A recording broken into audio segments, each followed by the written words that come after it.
కోపంతో నిన్ను చూసే వాళ్ళకి నీ పశ్చాత్తాపంతో పనిలేదు.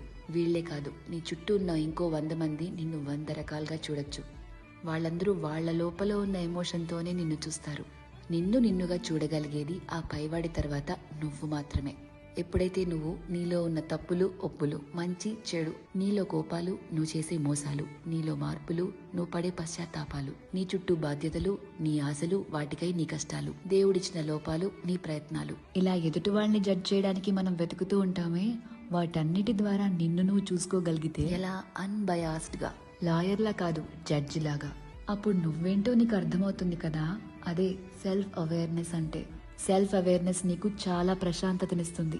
ర్యాండమ్ గా ఎవరిని ఏమీ అనలేవు, ఎందుకంటే నీకు తెలుసు ఎవరి తుఫాన్లు వాళ్లకుంటాయి లోపల అని. ఒకరిని జడ్జ్ చేయటం చాలా ఈజీ అబ్బా, కానీ నిన్ను నువ్వు జడ్జ్ చేసుకోగలిగితే personal growth, peace of mind అన్నీ దొరుకుతాయి. అందుకే